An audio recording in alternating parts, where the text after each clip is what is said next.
Hi friends, ఈ వారం మనం వింటున్నది మనోరంజితం నవలలోని 12వ భాగం. రచయిత్రి గోగినేనిమణి, చదువుతున్న వారు రాధికా గోగినేని.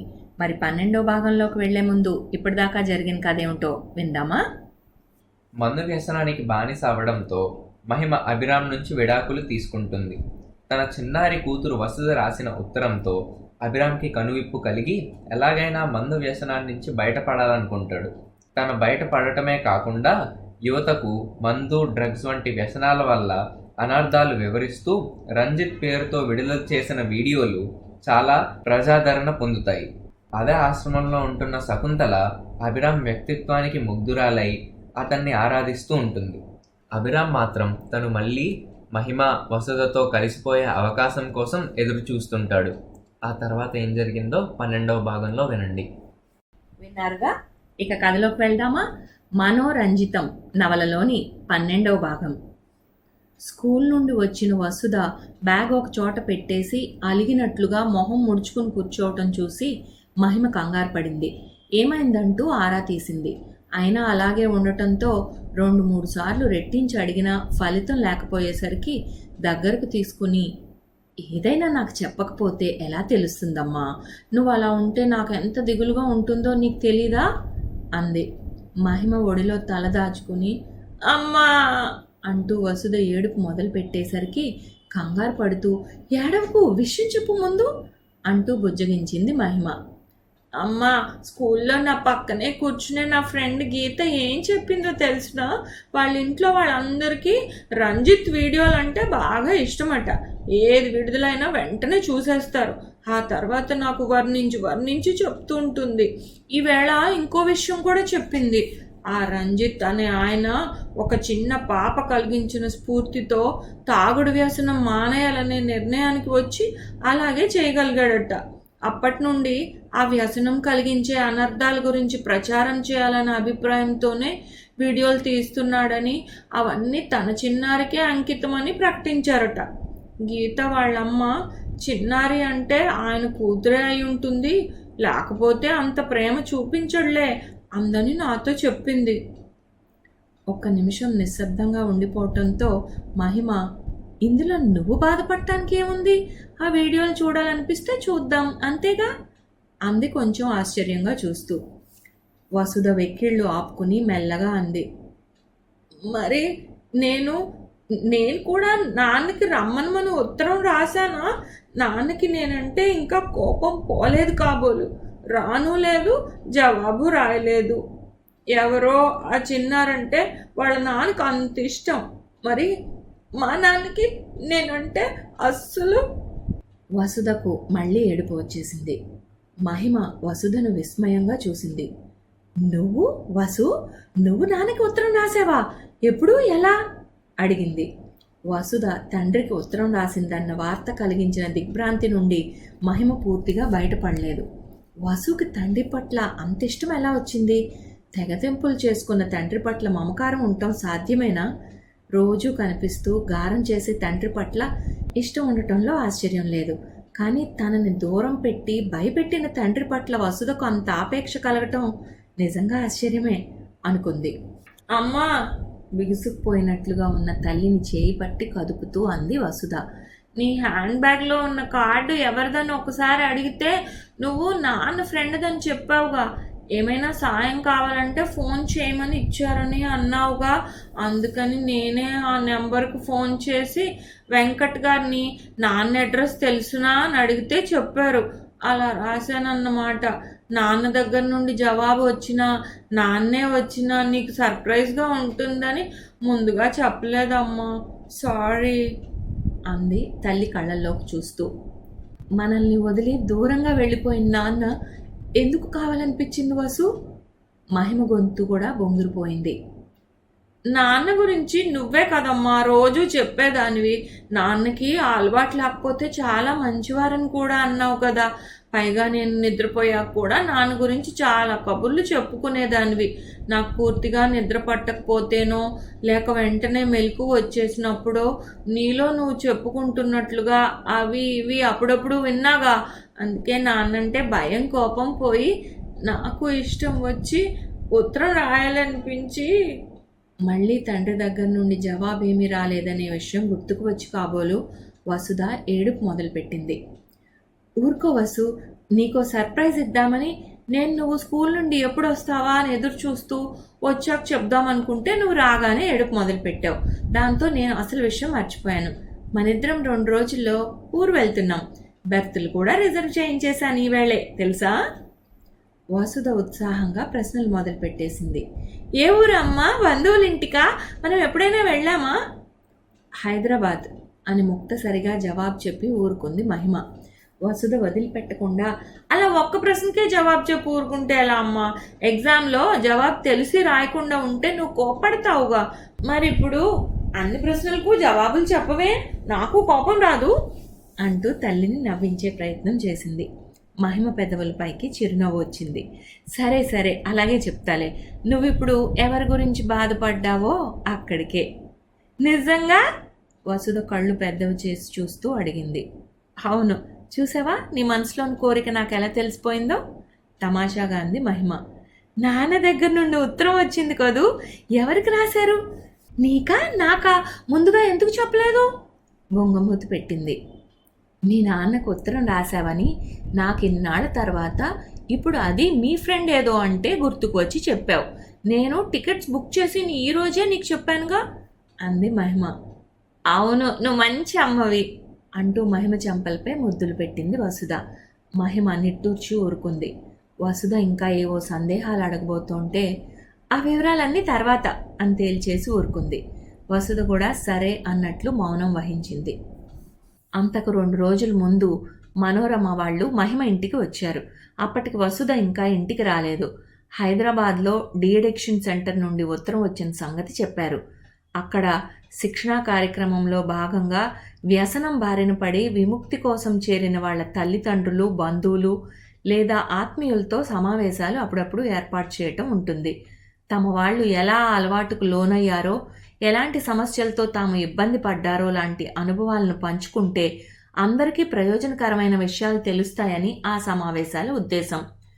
అభిరామ్ చాలా నాళ్ల నుండి ఆ అలవాటు నుండి విముక్తి పొందాడని, అయినా ఎన్నాళ్ళు అలా నిలకడగా ఉండగలనో అక్కడే ఉండి పరీక్షించుకుంటూ 10 మందికి ఉపయోగపడే కార్యక్రమాలు నిర్వహిస్తున్నాడని నిర్వాహకులు తెలియచేస్తూనే కోరిక ఉంటే అక్కడికి వచ్చి సమావేశంలో పాల్గొనమని ఆహ్వానిస్తున్నామని తెలియచేశారు. అభిరామ్ చెప్పడం వల్లనే తల్లిదండ్రుల మహిమ పేరున ఆహ్వానాలు పంపటం జరిగిందని తెలియచేశారు. ఆ విషయం వాళ్ళు చెప్పి వెళ్ళిన దగ్గర నుండి మహిమలో మథనం ప్రారంభమైంది. మనోరమ వాళ్లకు ఏ విషయమూ వెంటనే చెప్పకుండా ఆలోచిస్తానని మాత్రం అంది. బాగా ఆలోచించిన మీదట మహిమకు అనిపించింది అతని నుండి విడాకులు పొందినా మానసికంగా మాత్రం తమ బంధం బీటలు వారకుండా బిగుసుకునే ఉందని. అందుకే వెళ్లాలనే నిశ్చయానికి వచ్చి రిజర్వేషన్ చేయించుకుని ఆ విషయం మనోరమకు తెలియజేసింది. సరిగ్గా ఆ రోజే వసుధ ఉత్తరం రాసిన సంగతి తెలియటం మహిమకు విచిత్రంగా తోచింది. అభిరామ్లోనూ ఆతృత పెరిగిపోతోంది. అక్కడకు తన వాళ్ళు ఎవరు వస్తారు? ఖచ్చితంగా వచ్చేది మాత్రం తల్లేనని తెలుసు, కానీ మిగతా వారి విషయంలోనే సందిగ్ధత. మహిమ వస్తే బావుండుననే ఆశ మనసులో రెపరెపలాడుతోంది, కానీ ఎందుకు వస్తుందనే ఆలోచనతో కృంగిపోతోంది అతని మనసు. తనని ప్రేమించి పెద్దవాళ్ల అభ్యంతరాలను తోసిపుచ్చి తనతో జీవితం పంచుకున్న మహిమను ఎంతగా క్షోభ పెట్టాడో అప్పుడు తెలుసుకోలేకపోయాడు. ఇక్కడికి వచ్చాకనే, ఆ వ్యసనం నుండి బయటపడ్డాకనే తెలిసి వచ్చింది. చేజారినాకనే విలువ తెలుస్తుందంటారు. అవును, అది నిజమే. మహిమతో విడిపోయాకనే తను కోల్పోయిన కుటుంబ జీవితం విలువ తెలిసింది. తల్లి తండ్రి తను నిలకడగా ఉంటాడని నమ్మలేదు. తనతో అనుభవించిన కష్టాలు అటువంటివి. మరి నమ్మిన మహిమకు ఆశాభంగమే కదా కలిగింది. మందుకు అలవాటు పడిన వాళ్ల లక్షణం ఎవ్వరినీ లెక్క చేయకుండా ఎటువంటి హీన పరిస్థితికైనా దిగజారిపోవటం. మితిమీరిన తాగుడుతో హోటల్ గదిలో పడి ఉన్న తనను బిల్ కట్టి ఇంటికి తీసుకెళ్ళటానికి వచ్చిన తండ్రి కోపంతో హెచ్చరించినందుకు ఎంత రభస చేశాడో గుర్తు తెచ్చుకుంటుంటే అభిరామ్ తల సిగ్గుతో వంగిపోయింది. బిల్ పే చేసి స్పృహలేని స్థితిలో ఉన్న తనను తీసుకెళ్లమని హోటల్ వాళ్ళ నుండి ఫోన్ వచ్చినప్పుడు తండ్రి ఎంత కృంగిపోయి ఉంటాడో ఇప్పుడు అర్థమవుతుంది, కానీ అప్పుడు మాత్రం పట్టించుకోలేదు. అలా అందరినీ బాధ పెట్టినందుకు ఇప్పుడు ఒంటరి తనపు శిక్ష అనుభవించాల్సిందే. గత జీవితాన్ని నెమరేసుకుంటూ ఆలోచనలకు ముగింపు పలికాడు అభిరామ్.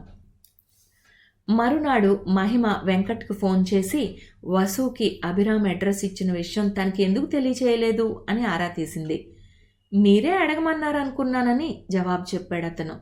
పోనీలేండి, మీకు తెలియకుండానే మీ పాప తన తండ్రికి ఉత్తరం రాసి చాలా మంచి పనే చేసింది. ఆ ఉత్తరమే అభిరామ్లోని మార్పుకి కారణమైంది. మామూలు మనిషి కాగలిగాడు అని. మీకు అభిరామ్ అమ్మగారు మనోరమ గారి ద్వారా అన్ని విషయాలు తెలుస్తుంటాయని అనుకుంటున్నానే అన్నాడు. అన్ని విషయాలు తెలియటం అంటే ఏమిటి? అభిరామ్ మళ్ళీ పెళ్లి చేసుకున్నాడా? మహిమకు అనుమానం వచ్చింది. అడగటానికి కొంచెం మొహమాటం అనిపించినా ఆగలేక అడిగేసింది. వెంకట్ చిన్నగా నవ్వాడు. పెళ్లి గురించి కాదు, అలాంటిదేమీ జరిగినట్లు లేదు. జరిగితే మాకు తెలియకుండా ఉంటుందనుకోను. రంజిత్ పేరుతో అభిరామ్ తీస్తున్న షార్ట్ ఫిల్ములకు ఎంతటి ఆదరణ లభిస్తోందో, పేరు ఎంత ప్రాచుర్యం పొందిందోనని ఇవన్నీ మీకు తెలిసే ఉంటాయనుకుంటున్నా. నిజమా అంటూ ఒక క్షణం ఆశ్చర్యానికి లోనైన మహిమ తర్వాత మెల్లిగా అంది. మా కొలీగ్స్ 2-3 ఆ వీడియోల గురించి మాట్లాడారు. నాకు అభిరామే రంజిత్ పేరుతో తీస్తున్నారని తెలీదు.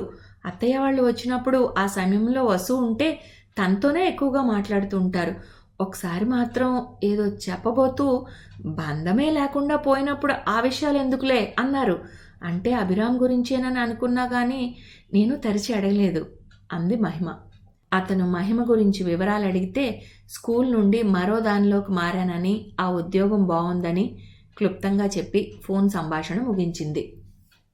ఆ రోజు వసుధ స్కూల్ నుండి వచ్చాక, నిన్న మనం ఊరుకు వెళ్తున్నామని చెప్పా కదా, అక్కడే షార్ట్ ఫిల్మ్స్ తీసే రంజిత్ కూడా ఉంటున్నారనే విషయం తెలిసింది.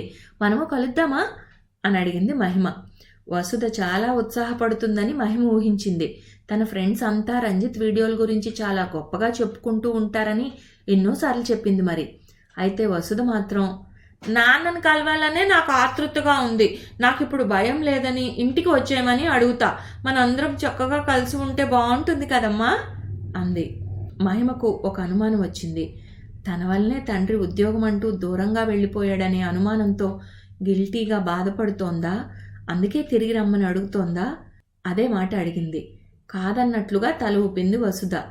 నాన్న కూడా మనతో ఉంటే బాగుంటుంది కదా, అందుకనే నిన్ను అడగకుండా ఉత్తరం రాశాను. అమ్మా, నాన్నంటే నీకు చాలా ఇష్టమని నీ మాటల వల్లేగా నాకు తెలిసింది. తల్లి ఏం మాట్లాడకుండా ఆలోచనలో పడి ఉన్నట్లు అనిపించి, అమ్మా నేను తప్పు చేశానా అని అడిగింది వసుధ. లేదమ్మా లేదు, నువ్వు చాలా మంచి పనే చేశావు. నీకు తెలియకుండానే గొప్ప పని చేయగలిగావు గొణుగుతున్నట్లుగా అంటూ వసుధను 2 చేతులతో దగ్గరకు తీసుకుని గుండెలకు హత్తుకుంది. తల్లి మాటలు పూర్తిగా అర్థం కాకపోయినా వసుధ ఏం ప్రశ్నలు వేయకుండా అలాగే చూస్తూ నిలబడిపోయింది. మహిమ తెప్పరిల్లి కళ్ళు తుడిచేసుకుని మామూలైపోయింది. సరే పద, మనం బట్టలవి ప్రయాణానికి సర్దుకోవాలా, చాలా పనులున్నాయి అంది చిరునవ్వుతో. అభిరామ్ ఎంతో ఆతృతగా ఎదురుచూసిన రోజు రానే వచ్చింది. అప్పటికి ఎన్నోసార్లు అక్కడున్న వాళ్ళ తల్లిదండ్రులు, స్నేహితులు, బంధువులు ఇలా చాలామందే వచ్చి తమ వాళ్ళ గురించి మాట్లాడటం అతను వినే ఉన్నాడు. ఆ రోజు తన వాళ్ళు ఎవరు వస్తారు, ఏం చెప్తారు, ఇదే ఆలోచనతో తెల్లవారింది. అయితే అతను ఎంత ఆరాటపడుతున్నాడో అంత ఆలస్యం అయింది. ఆ రోజు కంగారులో ఒక కుర్రాడిని ఢీకొట్టడంతో అతను కింద పడ్డాడు. గాయాలు చిన్నవే అయినా వెంట ఉండి పరిచర్యలు చేసి అతన్ని విశ్రాంతిగా గదిలో పడుకోబెట్టాక గాని అభిరామ్కి స్థిమితం కుదరలేదు. అప్పుడు హడావిడిగా సమావేశం జరిగే హాల్కి వస్తుంటే అతనికి చిరపరిచితమైన గొంతు గంభీరంగా వినపడి ఆశ్చర్యంతో కదల్లేని వాడిలా బిగుసుకుపోయి ఆగిపోయాడు. వెనువెంటనే అతనికి తండ్రి కూడా వచ్చాడని అర్థమైంది. ఆనందోత్సాహంతో ఆరాటంతో లోపలికి వచ్చి ఎవరికీ కనపడని విధంగా ముందు కూర్చున్న వాళ్ళని అడ్డం చేసుకుని కూర్చుని ఒళ్ళంతా చెవులు చేసుకున్నాడు.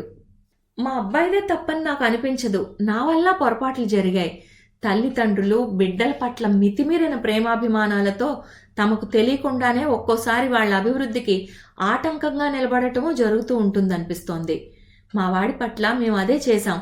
వాడు చిన్న వయసులోనే ఒక నాటిక రాసి ప్రదర్శింప చేసినప్పుడు తోటి విద్యార్థులు, లెక్చరర్స్ అందరూ ప్రశంసించారు.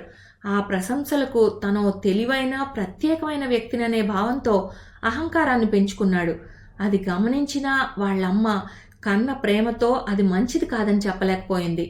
ఆ అహం ఇంకా ఇంకా పెరిగేలా తను ప్రశంసలతో ముంచెత్తింది కూడా. పిల్లలు తప్పు చేస్తే తల్లిదండ్రులు దండించాలి, అలాగే వాళ్ళు కష్టపడి సాధించిన విజయాలకు ప్రశంసించాలి. ఇది నా వల్ల జరిగిన తప్పు.